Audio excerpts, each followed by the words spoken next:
앞에 다뤘었던 문제들하고 이제 요 문제랑의 차이는 딱 요거예요. 뭐냐면 그러니까 그러니까 이 부분 때문에 이 문제를 이제 갖고 온 건데 우리가 그 인덕터나 커프 같은 경우는 이제 초기에 저장된 에너지가 있죠. 그러면 그 초기 저장 에너지라고 하는 것은 결국 얘가 인덕터가 본인이 저장하고 있는 전류를 이제 외부에 흘려줄 거나 아니면 커피시터 내부에 저장되어 있는 전압을 외부에 공급해주는 역할을 해요. 그러면 이거를 마치 그러니까 물론 굉장히 찰나의 순간이야. 그러니까 우리가 뭐 V0의 마이너스 이퀄 뭐 V0의 플러스라고 보잖아요. 그러니까 딱 요 정도의 시간 동안은 유지되는 거야.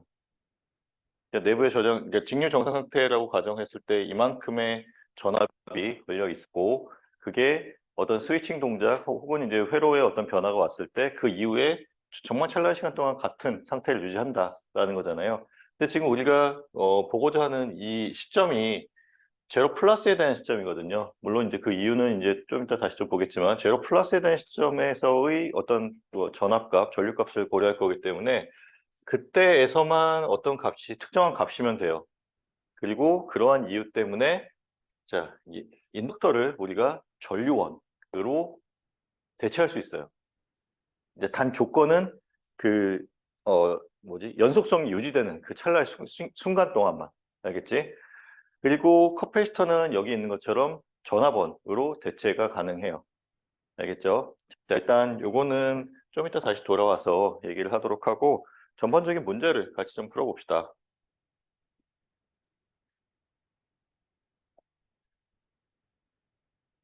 이거는 여기 IT를 구하라는 게 문제 되는 거예요.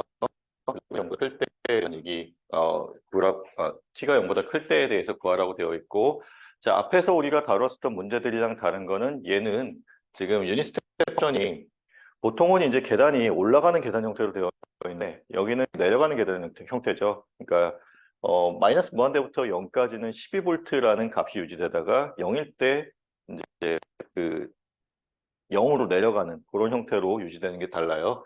그리고 문제에서 자, t가 제로 마이너스일 때 정상 상태다라고 알려줬어요. 그러니까 초기 조건을 이용해서 구하라는 얘기겠지. 자, 그러면 일단 0보다 작을 때까지를 봅시다. 0보다 작을 때까지를 보면 여기 있는 요 전압원은 12V만큼의 이제 어떤 정전압을 유지하고 있겠죠. 그리고 지금 정상 그러니까 보다 작냐? 지금 정상 상태이기 때문에 얘는 이제 단락되어 있고 여기는 해방되어 있어요. 그러면 우리가 이제 구해야 되는 게 요 전류, 그러니까 공기, 분덕 흐르는 전류, 전류, 뭐, 라고 우리가 볼 건데 실제로 결국 메시 커런트랑 같은 전류겠죠. 그렇죠? 네,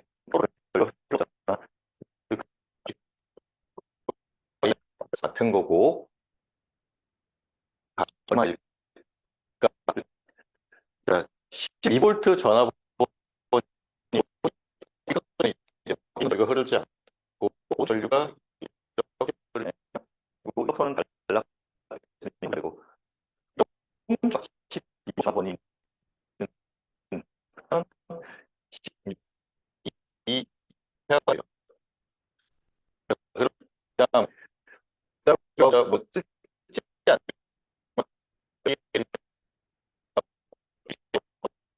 VC의 제로 마이너스 전압은 얼마만큼 일 거냐라고 하면 자 여기 지금 12V의 전압원이 있고 단합되어 있으니까 전압가가 없고 모든 전압이 여기서 다 전압가 그러면 얘와 얘가 결국은 같은 전압값을 가질 거고 그 값이 12V가 된다라는 거 이해돼요? 그래서 여기 보면은 어 이거 지금 안 고쳐왔는데 기업회죠 있어요. 그때 보면은 여기 VGT는 12 곱하기 마이너스 T다 12 빼놨어. VC의 제로 마이너스가 12V, 그리고 I1의 제로 마이너스 값이 12A가 되는 저런 형태, 저기 조건을 갖는 거라고 있었어요. 여기까지는 이해되죠? 자, 그럼 이제 우리 V가 X보다 자, T가 크다라고 하면 여기 전원이 이제 0V로 바뀌겠지. 왜냐하면 여기 이런 이유에 의해서. 자, 그러면 메쉬가 두 개 있어요. I 메쉬 커런트가 흐르는 오른쪽 루비 두 개 있어. 될 거예요. 여기 플러스 마이너스 플러스 마이너스 이 방향으로는 I 곱하기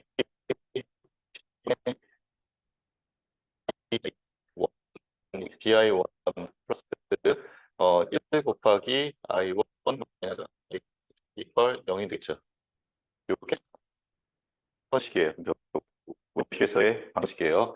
자, 두 번째 봅시다. 플러스 마이너스 플러스 마이너스 봅시다. 그럼 지금 1 하나 있고 거기 에 그러니까 있지?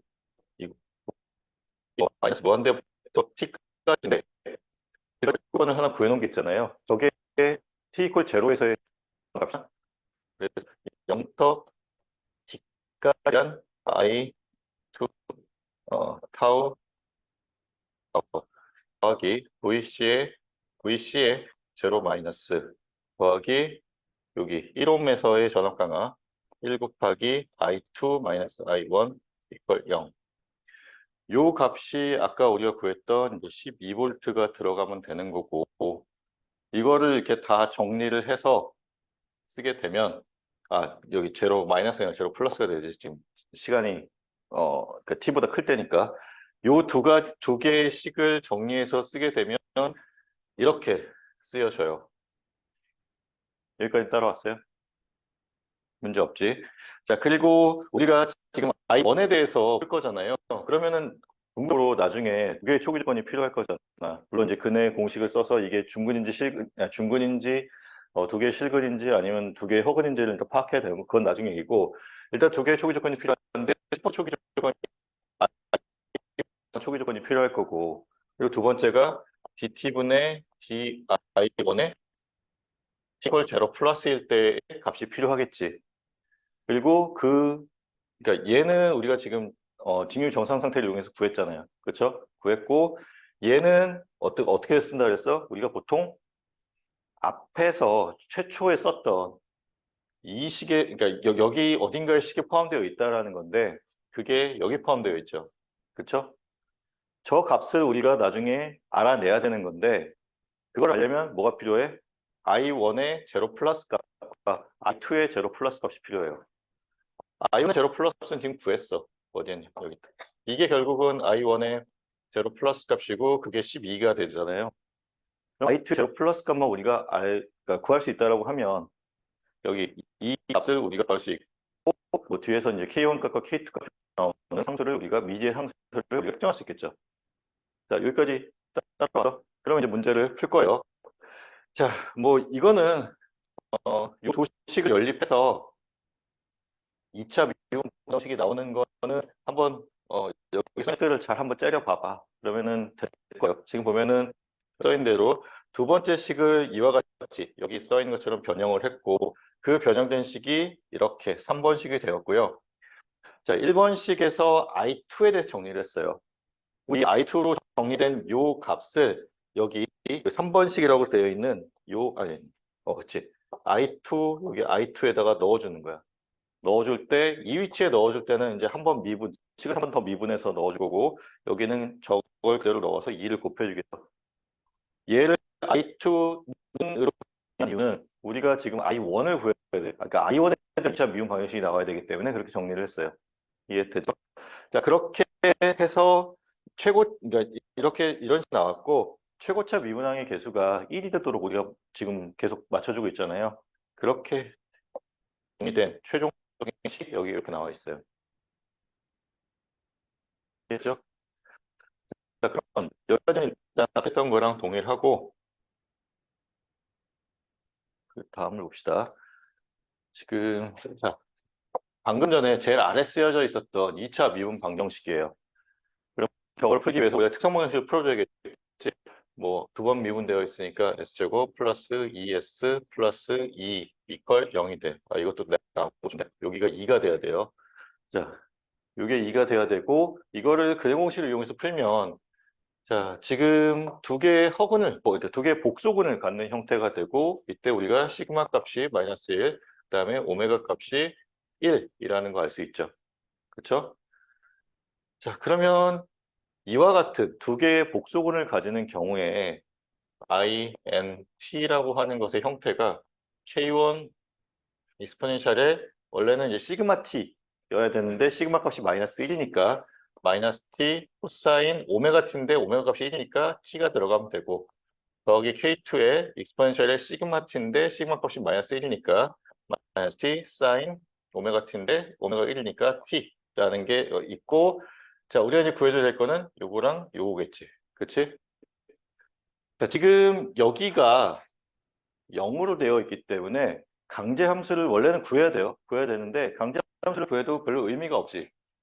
자, 시험 강제해를 이미 상수니까 시험 강제를 A를 둡시다. A를 두면 두 번 미분했을 때 0, 한 번 미분했을 때 0. 그래서 2A는 0이라고 하는 것이 되고 A는 결국 I의 값인데 그게 0이다라고 나오게 되죠. 그래서 응답은 0이다로 나와요.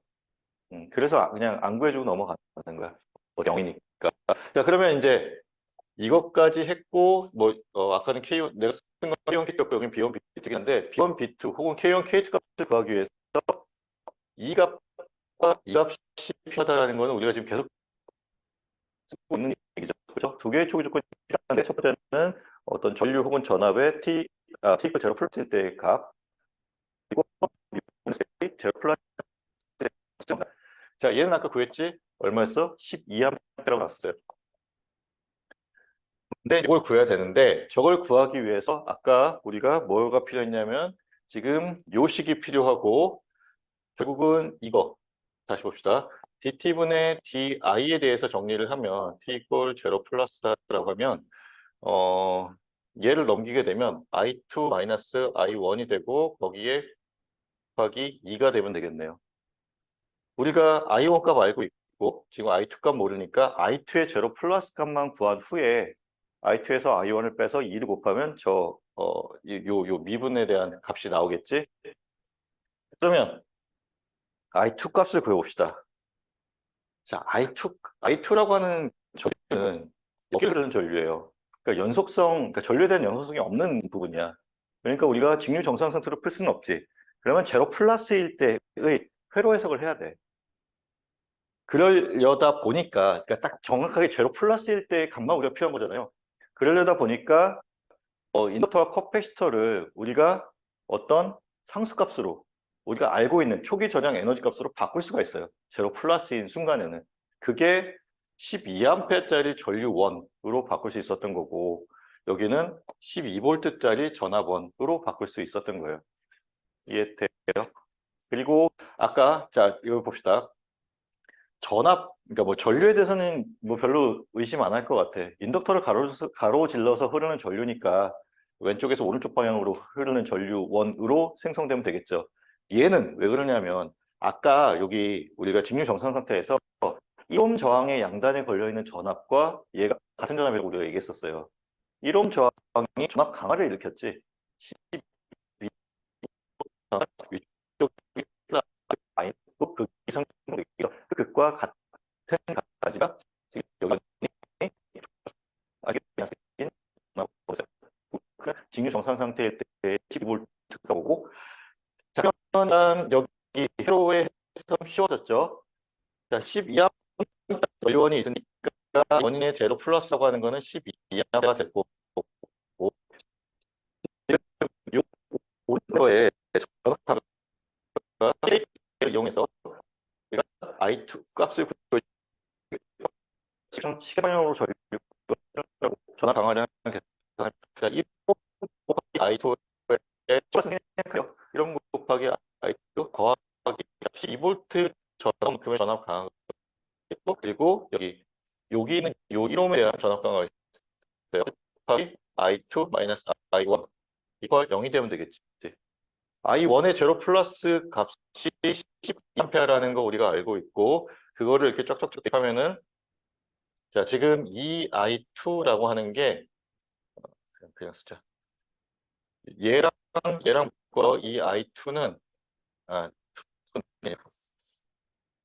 이 I2 플러스 12, 여기서 마이너스 12 이퀄 0이 돼요. 그러면 얘랑 지워지고, 이 I2 값이 0이 되니까 I2의 제로 값은 0이 됐지. 그래서 뭐야? 지금 우리가 아까 2 곱하기 I2 마이너스 I1 값만큼이 요 미분된 요 값이라고 그랬어요. 그치? 그러면 I2 값이 0, I1 값이 12니까 마이너스 2. 그 값이 그 값에 해당하는 값이 얘가 12, 얘는 마이너스 2다. 그래서 뭐 여기 써 있는 식 자체는 좀 복잡하게 볼 수 있어요. 근데 궁극적으로 우리가 필요했던 거는 I2 값이 필요했던 거고, 그래서 지금 여기 보면은 I1의 제로 플러스 값, 그리고 DI1의 제로 플러스 때의 값이 구해졌고, 저거를 연립해서 문제를 풀면 B1 값 12, B2 값 마이너스 12가 나오고, 그거를 우리가 아까 구했었던 요 식에 대입하게 되면 이와 같은 I1에 대한 전류 응답이 나온다라는 거예요. 이해돼요? 사실 여기 전압은 전류원으로 대체한 요 루틴화되어 있어요. 자, 일단 어떻게 해? 회로를 우리가 해석을 하지. 회로를 해석하고 일단 그 첫 번째 그 해석된 식을 항상 그대로 남겨놔야 돼. 왜냐하면 우리가 DT분의 DI 혹은 DT분의 V라는 거를 거기서 갖다 써야 되기 때문에. 그리고 그거를 시간에 대해서 한번 더 미분해서 2차 미분 방정식 형태를 만들고 최고차 미분항의 계수가 1이 되도록 맞춰주고, 자, 특성 방정식 풀어서 이게 뭐 두 개 중근, 뭐 두 개, 아니, 중근, 두 개 실근, 두 개 허근을 갖는 것지를 확인하고 그거에 맞춰서 시험 고유의 형태로, 그 뭐야, 시험 강제해. 우리가 지금까지는 어쨌든 뭐 직류 형태라고는 하지만 지난 시간에 봤었던 뭐 테이블 7.1이라는 것이 있었어요. 그 테이블 7.1에 따라서 뭐 코사인 혹은 사인 형태일 때는 이제 코사인과 사인의 합으로서 표현이 되고, 익스포넨셜 함수 형태일 때는 익스포넨셜 함수 형태대로 표현되는 그 테이블을 우리가 외우고 있고, 그거에 따라서 시험 강제해를 우리가 만들어주고, 그리고 나서 최종적으로 자 여기 있는 이와 같은 초기 조건을 이용해서 뭐 K1, K2 값 혹은 B1, B2 값을 만들어주면 최종적인 답이 나오는 요 순서는 똑같아. 그렇지? 그래서 거기에 맞춰서 계속 문제 풀이를 하고 있으니까 연습하다 보면 자연스럽게 익숙해지지 않을까 싶어요. 자, 그럼 봅시다. 자, 지금 여기 보면은 자, VCT라는 거를 그러니까 계속 문제풀이야. 문제 연습하는 거니까 그냥 좀 잘 따라오면 될 것 같아요. 자, VCT라는 게 있고, 자, 여기서는 그러니까 여기 유닛 스텝 펑션의 형태로 되어 있고, 가중치가 1이니까 저거는 0V 혹은 1V짜리 전화번호로 이제 동작을 하겠죠. 아까와는 다르게 자 0일 때 우리가 1V로 이제 올라가는 계단 형태의 전화번이 될 거고, 자 지금 RLC가 서로 직렬로 되어 있고 R 값이 따로 주어져 있진 않아요. 그래서 지금 보면은 여기 R 값이 자 뭐 4인 경우 중복근을 갖게 만들고, 그다음에 R 값이 5인 경우 이제 두 개의 실근을 갖게 만들고, 네, 값이 갑자기 기억이 안 나는데 이제 복소근을 갖게 되는 경우를 만들어서 각각에 대해서 계산하는 과정을 연습한 건데, 그러니까 맨 마지막에 너무 좀 복잡하게 나와서 그렇게 좋은 문제는 아닌데, 일단 푸는 과정만 좀 같이 봅시다. 일단 지금 T라고 하는 전류가 시계 방향으로 흐르고 있고 우리가 KVL을 적용하겠죠. 자, 그러면 지금 자 저항에서 나타나는 전압 강화, 그리고 이게 전압 강화, 그리고 이게 커플에서의 VJ 쪽으로 말아야 자, 초기 조건이 주어져 있지 않죠. 그러면 구해야겠지. 자, 초기 조건을 구해야 되는데 이 경우는 어떤 경우냐면 마이너스 무한대부터 t 이퀄 0이 될 때까지는 전원이 공급이 안 됐어요. 그러면 그냥 자연스럽게 이 회로는 t 이퀄 0이 되기 전까지는 꺼져 있었던 거야. 한 번도 켜진 적이 없는 회로예요. 그러면 전류든 전압이든 초기 조건이 0이겠지. 그래서 이와 같이 초기 조건이 0이 돼요. 이해돼요? 요 유스텝 펑션이라는 게 있는 의미가 마이너스 1부터 t 이퀄 0까지는 0이라는 거잖아요. 전압이.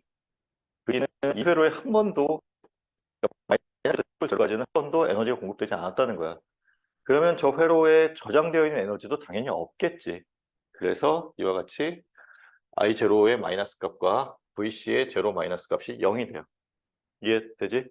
자, 그러면 자, 이거를 우리가 2차 미분 방정식의 형태로 만들게 되면 이렇게 되고, 자, R 값을 포함한 특성 방정식을 써주면 이렇게 돼요. 그리고 저 값을, 그러니까 감쇄비를 1로 만드는 그러니까 저항 값을 우리가 임계 저항 값이라고 얘기했잖아요. 그래서 임계 저항 값을 구해보니 지금 여기 있는 것처럼 4옴이 나오더라. 그래서 첫 번째로 볼 거는 우리가 중복근을 갖는 경우에 그냥 연습해 보는 거예요. 중복근을 갖는 경우 어떻게 푸냐.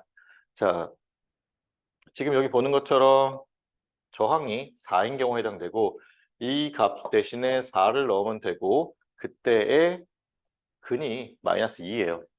그러면 K1 곱하기 여기 써있지. K1 exponential st 더하기 K2 곱하기 T 곱하기 exponential st. 자, 여기 T가 하나 더 들어가는 게 차이가 났었죠. 그래서 다 여기 지금 마이너스 S 대신에 마이너스 2가 들어간 거는 동일하고 여기 두 번째 텀에 T가 들어간 것만 차이가 나요. 그래서 요 T가 들어간 거 확인하면 되고, 자, 이 경우에 K1 값과 K2 값을 구해줘야 되는데 지금 요거를 써야 되죠. 아니, 여기 아닙니다. 얘를 써야 되지. 그치? 맞아? 지금 요거가 아니라 요 위치에서의 우리가 요 값을 구해야 되는 거잖아요. 그치? 구하려면은 t가 들어간 자리에 제로 플러스 값들을 넣어주면 돼요. 그래서 자, 요 값은 우리가 0이라는 거 위에서 구한 거 있고, 그리고 요 위치에서는 얘를 0으로 바꿔주면 얘가 0이 되죠. 그쵸? 그리고 자, 요 값은 우리가 구해야 되는 거고 r 곱하기 i의 제로 플러스 값이 우리가 뭐냐인데 r 곱하기 i의 제로 플러스 값이 뭘까? 제로 플러스 값이 지금 문제에서 0이잖아요. 그렇지? 저항을 흐르는 전류이긴 하지만 직렬 연결이기 때문에 저항의 전류나 인덕터의 전류랑 같아요. 그렇지? 그리고 인덕터의 전류가 우리가 0으로 봤었지. 그래서 요 값이 0이야. 그래서 얘도 0이 돼요. 그러면 이 값은 이게 되겠지. 그렇죠? 그래서 여기 보면은 요걸 구해야 되고 그 값이 1이 되도록 1이 된다라고 쓰여져 있는 거예요. 그러면 우리 두 개의 초기 조건까지 구했잖아요. 그렇죠? 초기 조건 구했으니까 그 초기 조건 이렇게 구한 두 개의 초기 조건 가지고 K1 값과 K2 값을 구하면 되고 여러분들이 이제 K1 값과 K2 값 잘 구하면 여기 있는 것처럼 K1 값이 0이 나오고 K2 값은 그래서 K1 값이 K2 값을 따로 안 구해. K2 값이 1이 되네. 예, K1 값 0, K2 값 1이 돼요. 그래서 이제 문제가 지금 여기와 같이 이제 답이 나온다. 라는 그 VC를 구한 거고, 결국 INT가 그러니까 전체 전류값과 같은 거고, 요거가 나오고 VCT 값을 구하게 되면 자, 이렇게 나온다라고 되는 거예요. 자, 과정만 좀 더 중요하게 봐요. 자, 그러면 그 다음에는 사실 뭐 같은 내용의 반복인데 두 번째 경우에는 자, 두 개의 실근을 갖는 경우를 만들기 위해서 저항값을 5로 봤어요. 뭐 2차 미분 방정식은 같은 형태이고 R 값 대신에 5가 들어갔고 이때 특성 방정식을 풀어주게 되면 그러니까 마이너스 1과 마이너스 4라는 값이 나오는 거 우리가 확인할 수 있고 자 달라진 거는 요 저항값만 달라졌고 그거에 따라서 이 근의 형태가 그러니까 응답의 형태가 좀 달라졌다는 거 말고는 나머지 조건은 다 동일해요. 초기 조건도 마찬가지로 0과 1이 나오고 그랬을 때 자, 이와 같이 K1 값과 K2 값이 나오고 그것을 이용해서 전류값 구할 수 있고 전압값 구할 수 있다라는 거 나오고 있고요. 자, 그 다음에 이제 마지막으로 두 복소를 갖는 경우를 만들기 위해서 R 값을 4분의 1로 만들었어요.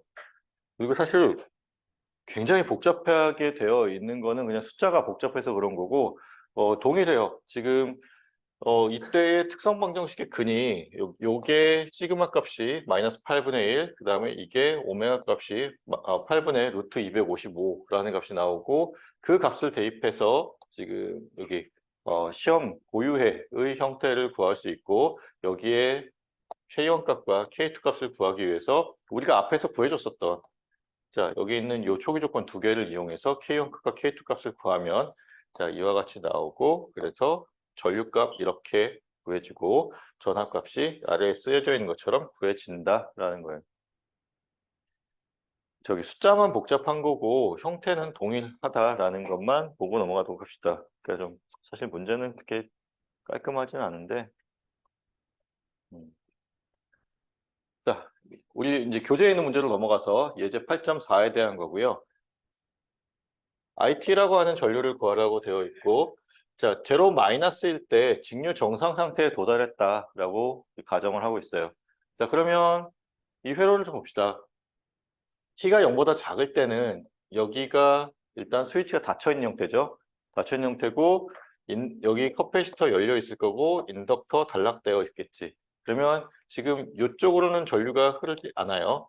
그러면 지금 이런 싱글 룹 회로가 나오는 거죠. 그래서 4옴 저항과 6옴 저항만 포함한 그리고 4옴 저항, 6옴 저항 그리고 10V 전압원만 포함한 회로예요.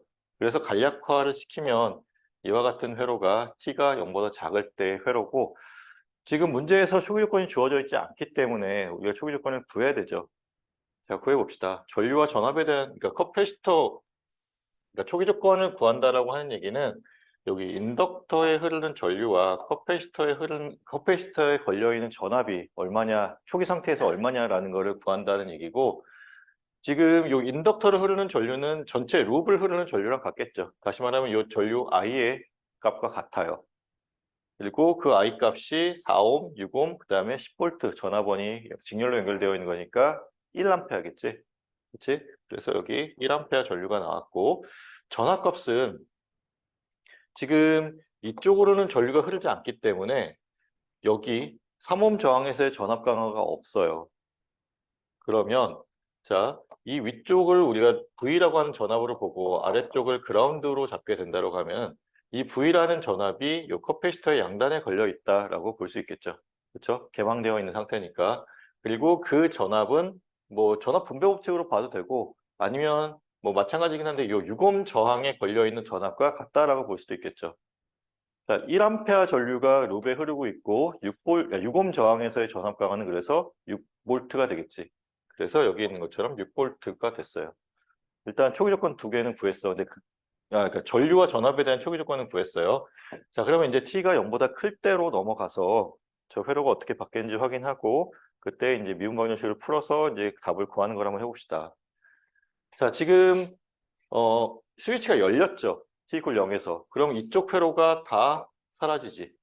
남는 거는 요 회로만 남아요. 그래서 3옴, 6옴, 0.5 헨리, 그 다음에 0.02 페럿이 직렬로 연결된 형태가 되고 여기 문제에서는 3옴과 6옴을 그냥 합쳐서 9옴으로 놨어요.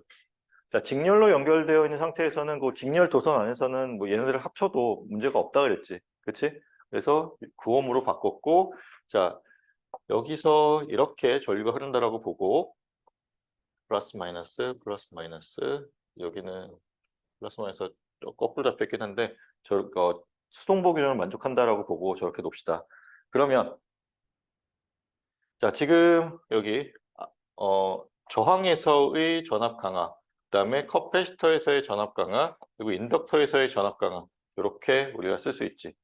그렇지? 거기에 각각 우리가 R, 뭐 C, 그다음에 인덕턴스 상수 값을 대입하면 되고 그랬을 때 지금 아까 우리가 앞에서 VC 값이 얼마였지? 기가 나네. VC값이 6이었죠. 자, 우리가 지금 요 식을 쓸 수 있고, 요 식에 대해서 우리가 나중에, 그러니까 요 값을 쓸 거니까 요 값이 있다라는 것만 기억하고, 얘를 시간에 대해서 한번 미분하게 되면, 자, 이와 같이 식이 바뀌게 되고, 최고차 미분항의 개수를 1로 맞춰주기 위해서 양변에다 2를 곱하게 되면, 자, 우리가 구한 최종적인 2차 미분 방정식 형태예요. 계산 직접 해봐. 알았죠? 예, 단순 계산이니까 그냥 나는 넘어가는데, 자, 그러면 여기서 특성 방정식을 풀어줘야 되죠. 그래서 S제곱 플러스 뭐 18S 플러스 100을 풀면 S1과 S2 값이 자, 여기 있는 것처럼 두 개의 복소근을 갖는 형태가 돼요. 그래서 시그마 값이 마이너스 9, 그다음에 오메가 값이 4.359라는 값이 나오게 되고 이 값을 이용해서 자, 여기 있는 것처럼 자, K1 익스포넨셜 시그마 t 코사인 오메가 t, K2 익스포넨셜 시그마 t 사인 오메가 t 형태를 대입을 하고 K1 값과 K2 값을 구하면 되겠지? 자, 지금 여기까지 일단 기억하고 넘어갑시다. 자, 여기까지가 방금 전에 쓰여져 있던 그 식까지 쓴 거예요. 그리고 나서 우리가 구해야 될 게, 자, 요걸 구해야 되는데, 자, 구하는 과정이 지금 생략되어 있기는 한데, 같이 한번 봅시다. 왜 저렇게 되는지. I0 값이 1이 되는 건 아까 구했어. 그러니까 물론 이제 I0라기보다는 I0의 플러스 값이 1이 되는 거는 여기도 플러스 값이 저렇게 되는 걸 봐야 되는데, 자, 이 두 번째가 왜 마이너스 6이 되는지를 한번 봅시다. 지금 여기서 우리가 저 값을 구해야 된다 했죠? 구할 때 어떻게 해야 돼? t equal 0 플러스를 대입해서 구해요. 그러면 여기 그러니까 요 값도 i의 제로 플러스 값과 같은 건데 i의 제로 플러스 값이 지금 1이야. 그렇죠? 그러면 저 첫 번째 써 있는 식이 9고 자, 여기는 어떻게 될까? 위가 0이 되니까 없어지겠죠. 그렇지? 그리고 자, 이 값이 얼마가 되냐는 건데 VC의 제로 플러스 값 얼마였지? VC의 제로 플러스 값?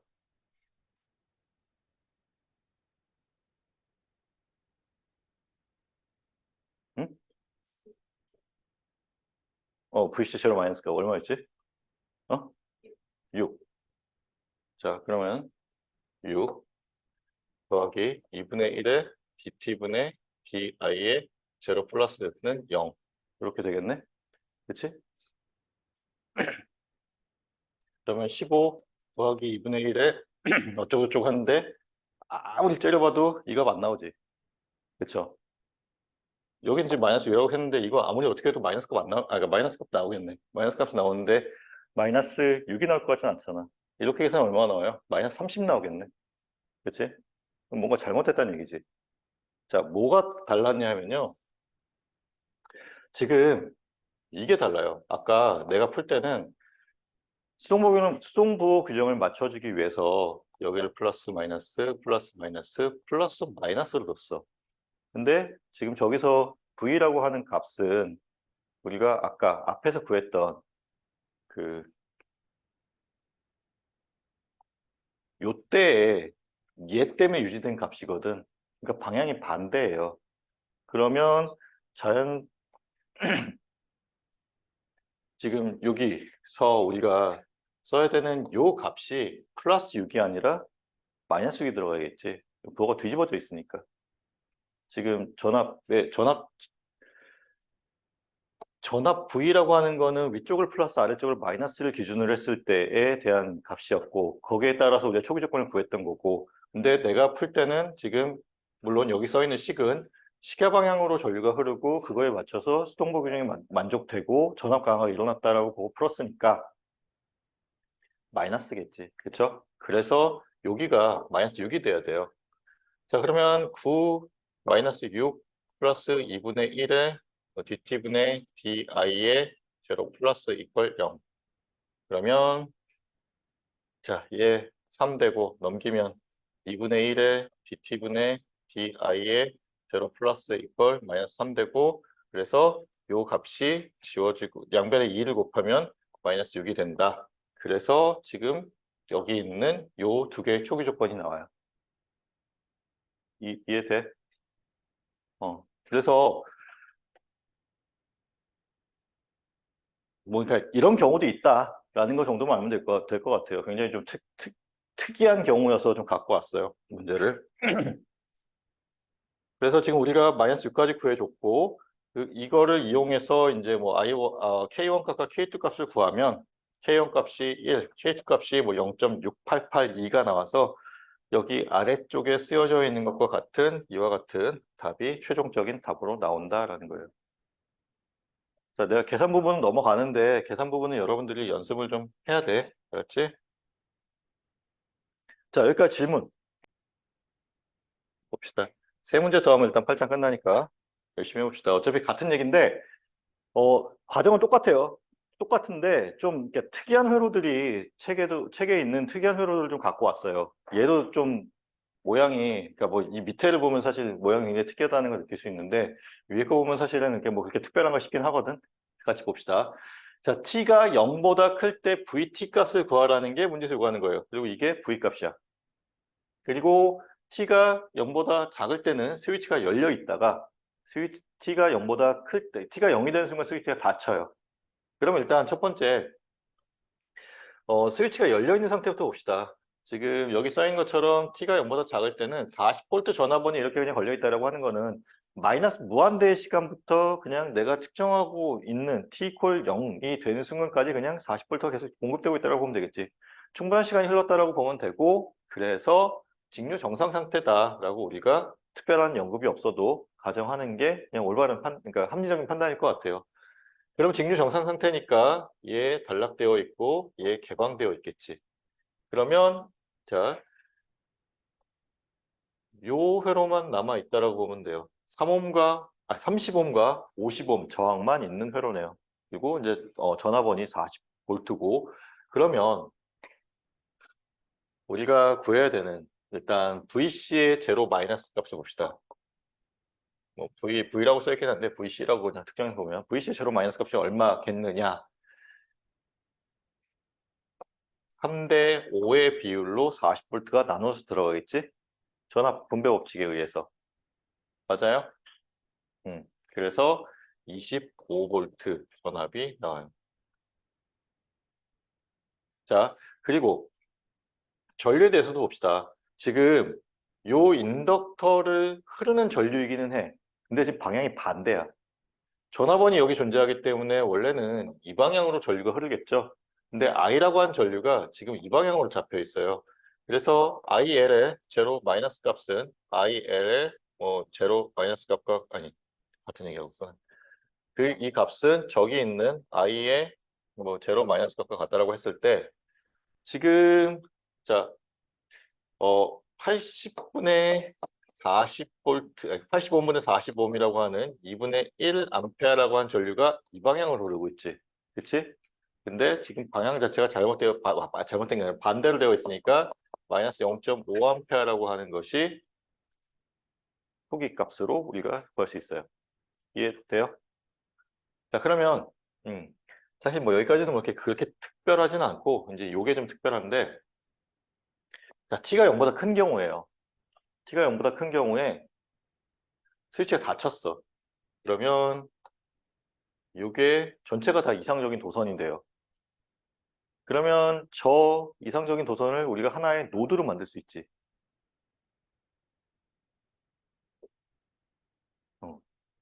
고마워. 자, 이상적인 도선은 우리가 그냥 하나의 노드처럼 다룰 수 있다고 했어요. 노드와 노드 사이에 아무것도 없으면 우리가 동일 노드로 볼 수 있다고 했잖아. 지금 보면은 얘도 노드고 얘도 노드인데 그 노드와 노드 사이에 아무것도 없어. 그러면 그냥 하나의 노드로 볼 수 있지. 자, 이렇게 볼 수 있으면 다행이야. 그리고 그렇게 해서 이 그림을 만들 수 있으면 실수를 하지 않을 수 있을 것 같아요. 근데 이거를 잘 파악을 못하고 여기다가 이렇게 하고 메쉬를 하나, 둘, 세 개를 그리는 순간 문제가 굉장히 어려워져. 자, 좀 물어봅시다. 지금 보면은 여기 이상적인 도선이 있는 거고 전류가 오른쪽에서 왼쪽으로 흐를까? 왼쪽에서 오른쪽으로 흐를까? 황도현, 자, 전류가 오른쪽에서 왼쪽으로 흐를까? 왼쪽에서 오른쪽으로 흐를까? 아니, 왼쪽에서 오른쪽으로 흐를까? 오른쪽에서 왼쪽으로 흐를까? 전류의 방향.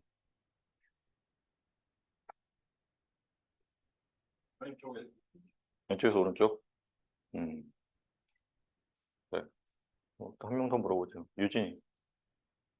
왼쪽에서. 전류가 어느 방향으로 흐를까? 응? 아, 질문을 못 들었어요. 자, 여기, 지금 전화번이 여기 있잖아. 그쵸? 전화번이 여기 있어요. 이 전류 중에서 이렇게 가겠지. 그치? 얼마만큼의 비로 나눠질까? 질문을 좀 바꿔봤어요.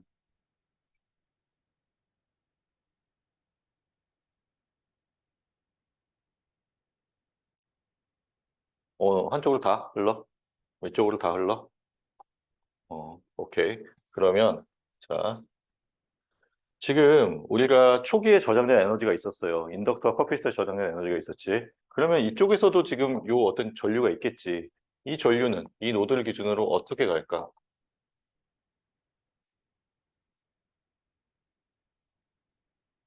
이상적인 도선으로.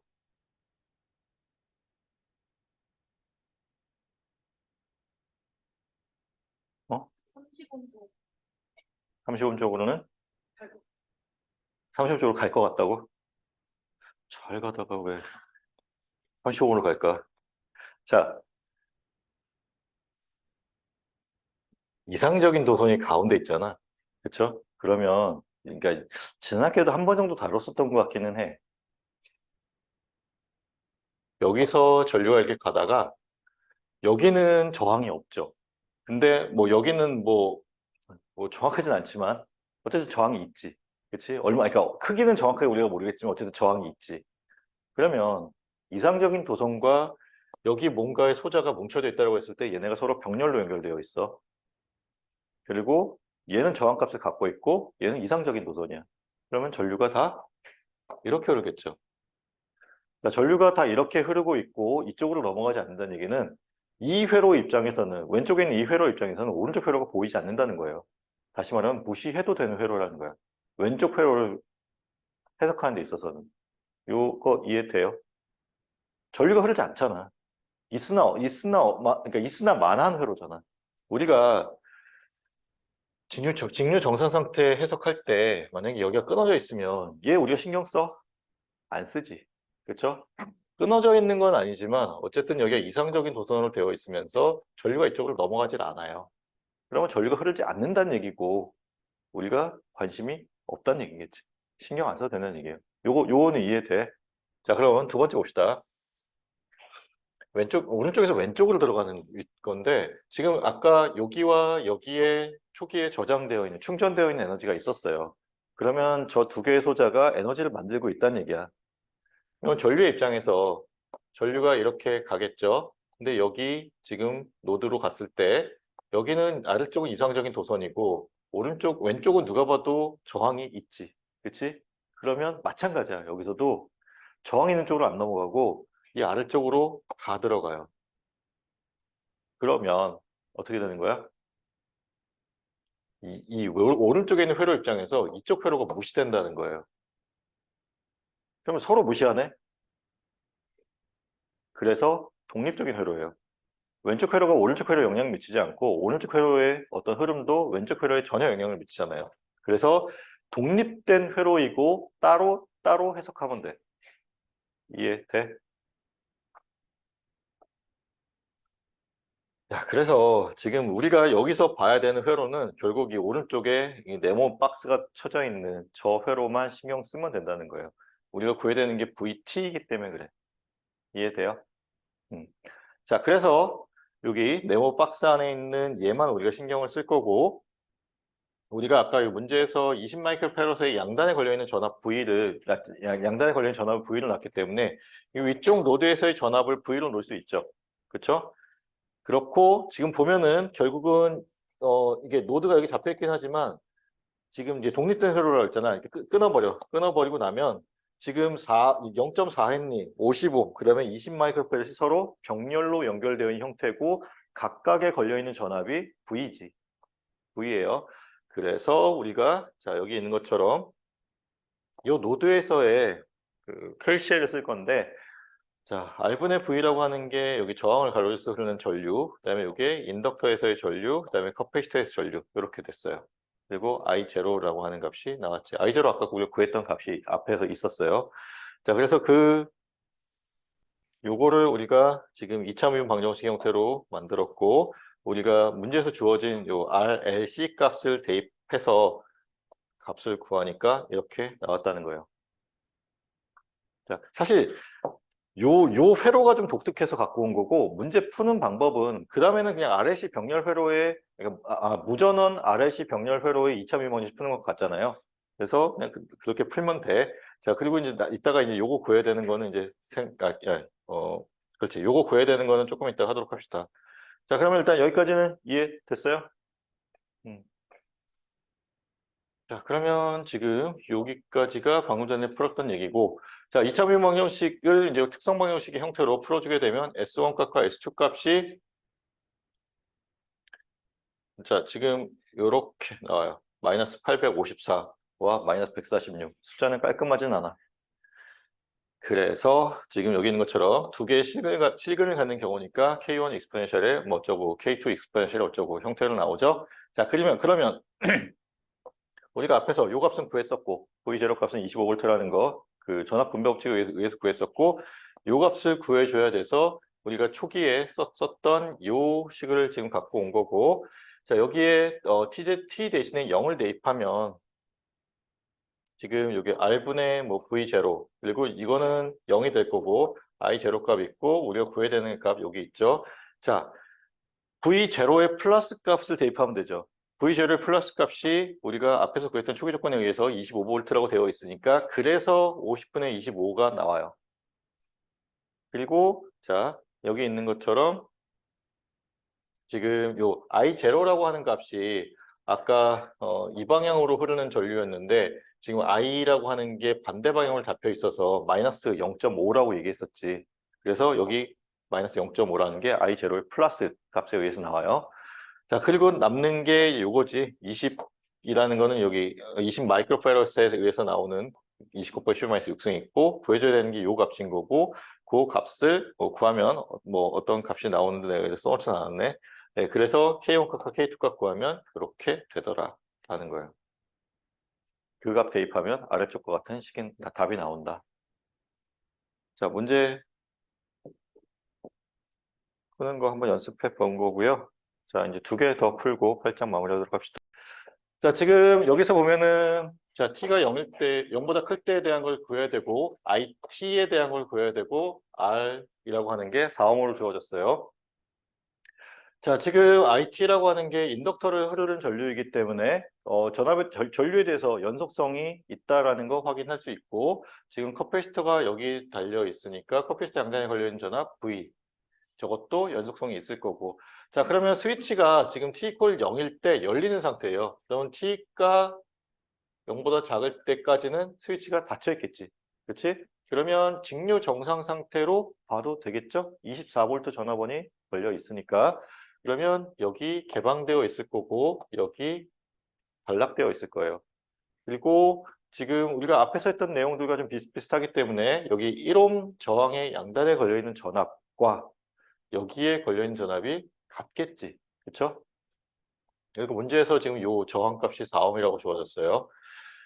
자, 그러면 지금 4옴 저항과 1옴 저항 있고 지금 24V.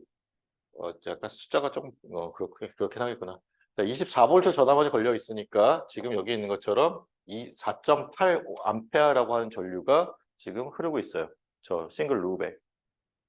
그리고 지금 4대 1의 비로 지금 요 24V가 나눠지게 되죠. 그래서 여기도 마찬가지로 4.8V라고 하는 것이 저 커패시터에 1옴의 양단에 걸려있는 전압이고 1옴 저항과 커패시터에 걸려있는 전압이 같기 때문에 커패시터의 전압도 4.8V로 나와요. 여기까지 이해돼요? 그러면 T가 0보다 클 때를 봅시다. 자, T가 0보다 커지면 스위치가 열리죠. 그렇죠? 그러면 이 위치에 있는 요 회로는 무시하면 돼요. 그러면 전압이 있고 그다음에 저항, 인덕터, 커패시터가 직렬로 연결된 회로죠. 자, 전류 I가 흐른다라고 봤을 때, 자, 이와 같이 흐르고, 자, 플러스, 마이너스, 여기도 플러스, 마이너스로 봅시다. 아까와는 다르게 이 플러스, 마이너스가 지금 일치하죠. 그렇죠? 그러니까 그냥 우리가 구했던 이 초기 조건 그냥 그대로 갖다 써도 될 것 같고, 자, 그러면 지금 4옴 저항에서의 전압 강화, 그리고 지금 이게 그 뭐지? 저 인덕터에서의 전압 강화, 그리고 이게 커패시터에서의 전압 강화. 그게 24V만큼의 전압 상승이 되면 되죠. 자, 이게 가장 먼저 쓰여진 식이에요. 그렇고 우리가 결국 요거를 가지고 또 초기 조건을 구하겠지? 자, 그러면 얘를 요 지금 구한 이 1번식을 양변을 시간에 대해서 미분하고 최고차 미분항의 개수를 1로 만들어 주는데, 여기 최고차 미분항의 개수가 어차피 1이니까 상관없이 계산을 하면, 자, 이와 같은 2차 미분 방정식이 나와요. 그러면 저 2차 미분 방정식을 가지고 우리가, 자, 특성 방정식을 풀어주게 되면, 자, 특성 방정식이 근이 중근의 형태로 나와요. 마이너스 2인 중근이 나오고, 그래서 K1 익스포넨셜에 마이너스 2t 더하기 K2 곱하기 t 곱하기 익스포넨셜에 마이너스 2t가 나오죠. 자, 그리고 자, 강제 함수를 구하기 위해서 시험 강제를 A로 놓고 그거를 여기에 요 방정식에 대입해서 구하게 되면, 자, 0이 나와서, 자, 우리가 구하고자 하는 전체 응답은 IN과 IF의 합인데, 자, 이와 같이 나오죠. 자, K1 값과 K2 값을 구해야 되고, 그러기 위해서는 우리가 I0의 마이너스 값, 다시 말해 I0의 플러스 값은 구해놨으니 우리가 지금 요것의 t 이퀄 0 플러스일 때의 값을 구하면 되겠죠? 그렇지? 그러면 자, 4i0의 플러스, 그리고 여기 0 넣고 여기 v의 0 플러스, 그리고 마찬가지로 이것도 t 이퀄 0 플러스일 때를 구하면 되겠네. 그러면 4i의 제로 플러스는 여기 문제에서 본 것처럼 4.8이니까 4 곱하기 4.4 곱하기 4.8 더하기, 자, 요거 0 되죠? 네, V 제로 플러스 같은 경우는 4.8A고 지금 극성이 똑같으니까 그대로 쓰면 되고, 그래서 4.8 나오고 더하기, 자, dt분의 di의 제로 플러스 이퀄 24를 만족하는 요 값을 구하면 되지. 그 얘기가 밑에 써 있는 거예요. 그래서 그걸 계산하니까 이 값이 0이 되더라라는 거야. 그래서 계산을 하니, 자, 이와 같은 답이 나오더라. 이제는 어느 정도 그 순서가 보이죠. 그렇죠? 뭐 계산을 잘하고 못하고는 좀 차이가 나겠지만 어쨌든 순서는 요 순서대로 항상 맞춰져 있다라고 생각하면 돼요. 자, 그 다음 봅시다. 마지막. 자, 회로만 조금 더 복잡해진 거고 같은 형태예요. 자, 지금 특이한 거는 여기 30 곱하기 u의 마이너스 t라고 하는 전화번이 하나 있죠. 지금 스위치가 t 이퀄 0에서 이렇게 닫히는 형태니까 t가 0보다 작을 때를 생각하면, t가 0보다 작을 때는 요 회로만 있어요. 그치? 그리고 여기 전화번이 30V 전화번으로 되어 있고, 직류 정상 상태겠죠? 마이너스 때부터 0까지의 시간 동안은 30V가 계속 공급되고 있잖아. 그러니까 직류 정상 상태지. 그래서 얘가 개방되어 있는 형태고, 그러면 전류가 이렇게 흐르게 될 텐데 20옴 9개 있는 회로예요. 그리고 30V 전압원이 30V 전압이, 잠깐,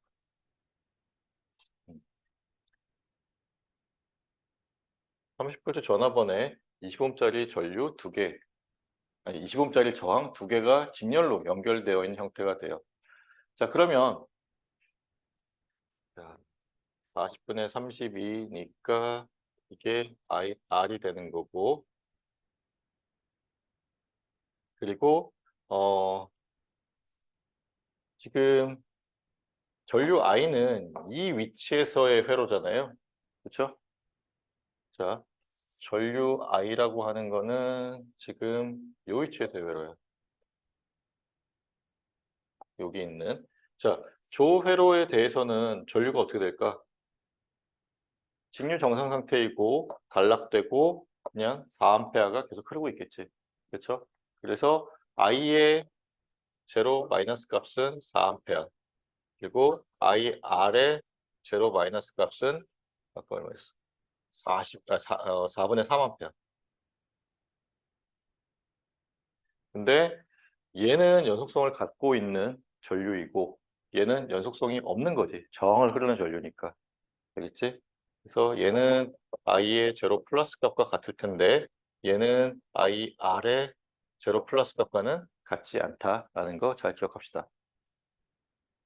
도현아, 알겠지? 음. 자, 그리고 지금 여기서의 전압값을 구해야 되는데 자, 아까 요 회로가 있었고 여기 끊어져 있었고 지금 이것과 이것이 서로 그러니까 같은 전압을 갖게 된다라는 거 이해되죠? 자, 30V 전압이 20대 20으로, 그러니까 1대 1로 나눠지기 때문에 15V가 여기 V에 걸릴 거예요. 그래서 VC는 아니지만 어쨌든 V의 제로 마이너스 값은 V의 제로 플러스 값이고 이게 커패시터 양면에 걸려있는 전압이라고 보고 이게 15V가 되더라라는 거 알 수 있죠? 이해돼? 자, 여기까지 구했고 자, 그러면 이제 그 다음에 스위치가 닫힌 경우를 봅시다. 스위치가 닫혔고 얘는 0이 됐죠. 그렇죠? 그래서 단락됐어.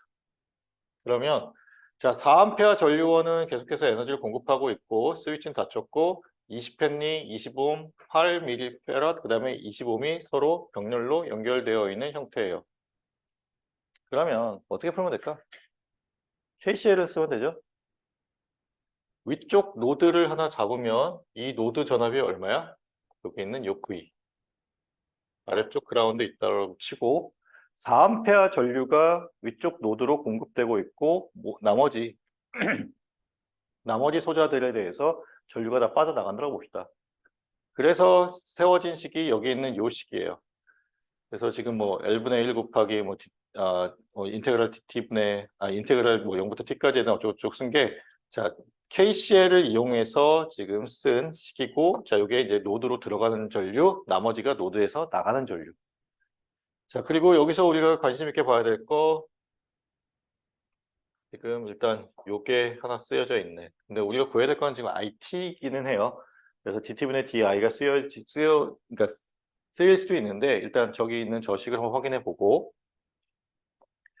자, 지금 여기 있는 요 식이 우리가 이제 그 소자의 값을 대입해서 나온 식이고 저거를 우리가 시간에 대해서 한번 미분해서 최고차 미분하의 개수가 1이 되도록 맞춰주면 여기 있는 것과 같이 나와요.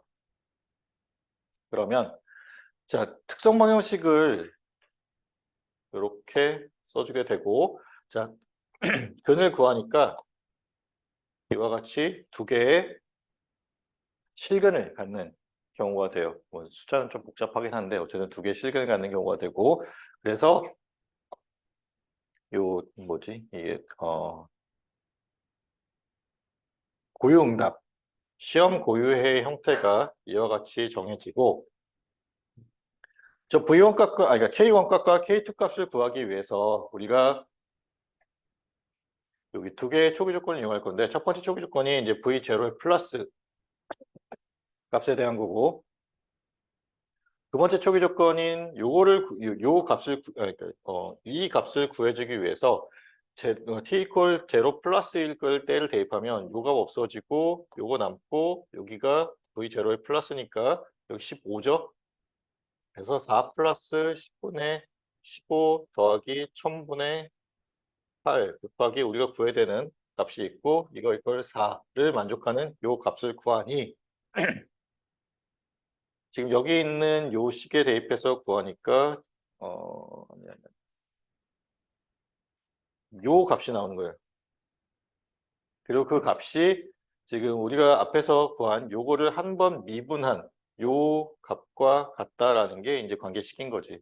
그래서 두 개의 K1, K2라고 하는 두 개의 미지수가 있고 지금 우리가 식이 두 개가 나왔기 때문에 K1 값과 K2 값을 구하면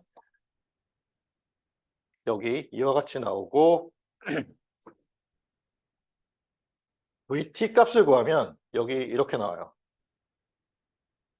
근데 문제에서 구하라고 하는 거는 사실 VT 값은 아니고 전류 I 값을 구하라는 거잖아. 그래서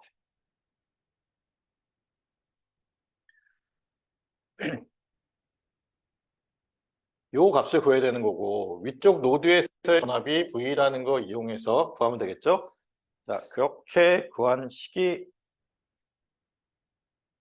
이쪽에 있고 지금 VT라는 거 방금 전에 구했던 거. 자,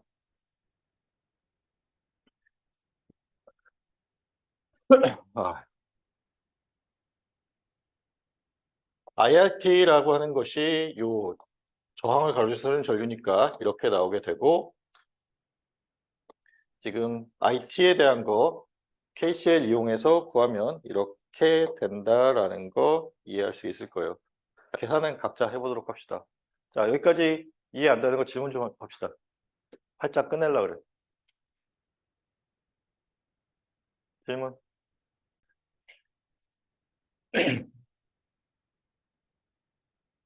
요게 그러니까 인덕터에 이제 흐르는 전류에 대한 얘기인 거고 원래는 L분의 1, 0부터 아니 마이너스 무한대부터 t까지에 대한 v 타우 d 타우가 되는데 이거를 우리가 나눠 쓰죠.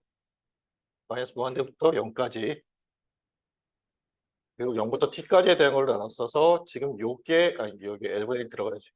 요게 지금 여기 써 있는 이거고 이 전체가 결국은 초기 저장 에너지랑 같으니까 이게 I 제로의 플러스 값과 같다. 갑자기 목이 잠겨갖고. 자, 우리가 이제 구장을 배울 거예요. 자, 원래 이제 2학기의 첫 단원이 이제 구장인 건데 우리가 8장을 좀 복습을 해야 돼서 지난학기에 마치지 못한 부분도 있고 그래서 이제 열심히 풀었고 자, 지금 우리가 배울 주요 내용은 2학기 때는 교류를 다룬다는 거예요. 그러면 이제 우리가 가장 지금 단계에서 가장 필요한 게 뭐냐면 교류를 우리가 지금 그러니까 회로를 우리가 함수 형태로 계속 표현하고 있잖아요. 그러면 교류를 우리가 뭐 수학적 혹은 함수적으로 어떻게 표현할 거냐에 대한 거예요. 그래서 여기 보면 정연파라는 것이 나와요. 뭐 몇 번 이제 2학기 들어와서 몇 번 설명을 하긴 했는데 여기 뭐 사이누소이드라고 쓰여 있는데 자 우리가 사인 형태로 생긴 그 웨이브들, 그러니까 어떤 그래프들 이런 것들을 우리가 정연파라 그래요. 자, 사인 함수 혹은 삼각 함수라고 하는 것이 갖고 있는 그러니까 사인 코사인 함수가 갖고 있는 것의 특징이 우리가 삼각 함수를 그러니까 사인 함수를 정의하려면 뭘 알아야 돼?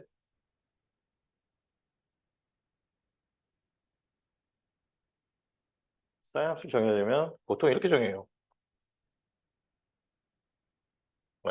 그냥 A 사인 뭐 세타 혹은 시간에 대해서 바뀐다라고 하면 A 사인 오메가 t 형태로 표현하게 돼요.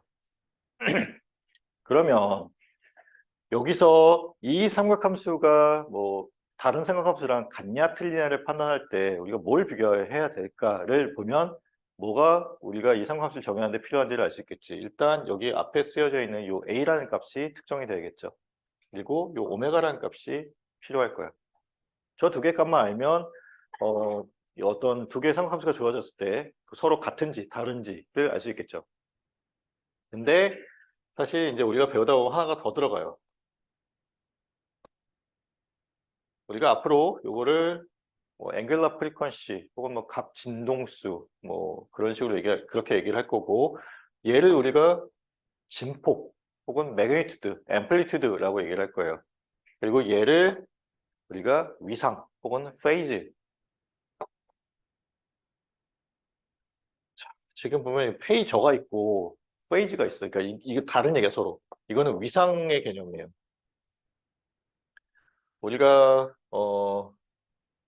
삼각함수를 이렇게 좌표 평면에 그릴 때 여기 x축에서 시작하고 이 방향으로 돌아가거든. 그러니까 이 방향으로 시계 반대 방향으로. 그러니까 앞으로 이 방향으로 돌아가는 거를 이제 우리가 플러스 방향으로 볼 거예요. 자 그렇다고 했을 때 항상 여기서 출발하지 않아. 어떤 때는 이렇게 이만큼의 각도를 두고 출발할 수 있겠죠. 그거를 우리가 얘로 정의할 거예요. 얘가 0이면 항상 X축상에 출발하는 거고, 얘가 만약에 뭐 30도다, 30도다 그러면 30도의 위치에 있는 여기가 t 이퀄 0일 때의 출발점인 거야. 알겠죠? 자, 요런 개념을 우리가 이제 다룰 거고, 이게 정연파예요. 그러면 정연파를 왜 다루느냐? 뭐 뒤쪽에 이제 나오게 되긴 할 텐데, 이제 뭐 역사적인 얘기가 조금 나와요, 첫 장에. 과거에는 직류 전력만 썼었대. 근데 뭐 1900 몇십 년대인가 들어와서 뭐 교류를 쓰기 시작했다 그러더라고요. 그럼 이제 지금은 이제 교류를 쓰고 있다는 얘기겠지? 자, 정연파라고 하는 것이 여러분들이 이제 내년 1학기에 시너미 시스템을 배우면 이제 알 텐데, 우리가 그러니까 표현할 수 있는 모든 신호들은 정연파라고 하는, 다시 말하면 이제 삼각함수 형태로 되어 있는 이 값들, 그러니까 서로 다른 오메가 앰플리튜드와 이제 오메가 값은, 그러니까 오메가랑 앰플리튜드 값은 다르다라고 봐요. 그것들의 리니어 컨비네이션을 표현할 수 있다는 거예요. 그러니까 뭐 적당히 웨이팅 주고 더하게 되면 우리가 모든 그 신호들을 삼각함수의 형태로 표현할 수 있다는 거야. 다시 말하면 우리가 갖고 있는 신호들은 다 삼각함수 형태로 쪼갤 수도 있다는 거예요. 그래서 일단 기본적인 신호가 돼요. 근데 문제는, 자, 삼각함수는 미분과 적분에 대한 형태가 달라요. 물론 이제 뭐 사인이고 사인 코사인을 그냥 같은 삼각함수라고 본다면 같다라고 볼 수는 있는데, 사인을 미분하면 코사인이 되고 코사인을 미분하면 사인이 되고 그런 식으로 왔다 갔다 하잖아. 그래서 일단 계산이 좀 복잡해. 그래서 도입하게 될 게, 지금 여기 보면은 그러니까 여기 어딘가에서 이제 설명을 할 건데, 좌표계를 우리가 새로 배울 거예요. 극좌표계라는 게 있고 지수좌표계라는 게 있는데, 지수함수라는 형태는 계산이 좀 편한 게 왜 그러냐면 미분과 적분이 상당히 쉽죠. 익스포넨셜 함수 적분하면 익스포넨셜 함수지. 그렇죠? 그래서 익스포넨셜 함수를 우리가 도입을 할 거고, 그러면 삼각함수와 지수함수 간에는 변환관계가 성립을 해요. 그렇지. 오일러 공식. 오일러 공식 들어봤어요? 오일러 공식이 삼각함수와 지수함수 간의 그 변환관계를 나타내는 거예요. 그래서 아마 또 다 잊어버렸을 테니까, 익스포넨셜의 j 세타라는 거가 사인 세타 플러스 j 사인 세타의 형태로 되죠. 그치? 이게 오일러 공식이잖아. 그러면 우리가 지수함수를 삼각함수의 형태로 바꿀 수 있고, 삼각함수도 반대로 지수함수 형태로 바꿀 수 있겠지? 그래서 이제 이런 걸 배울 거예요. 자, 우리가 극좌표계가 있어요. 극좌표계가 있고, 그 전에 우리가 이제 복소 평면이라는 걸 도입할 거예요. 복소수라는 거는 이제 실제로 존재하지 않는 이제 가상의 공간을 우리가 활용해서 쓰는 건데, 다음 시간에 다시 설명하겠지만, 자, x축을 우리가 실수, 그리고 y축을 허수로 둬요. 그러면 자, 복소 평면상에 우리가 어떤 한 점을 표현하고 싶어요. 그리고 저 점의 위치를 알리고 싶어. 아니면 뭐 내가 확인하고 싶어. 그럼 어떻게 하면 돼? 일단 우리가 가장 많이 하는 거는 요 값을 읽어주고 요 값을 읽어주면 되겠지. 그렇죠?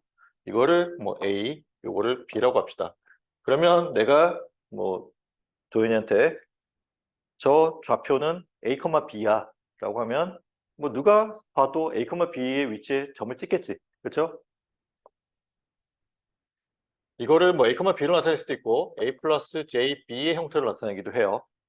이거를 우리가 앞으로 직교좌표계라고 부를 거예요.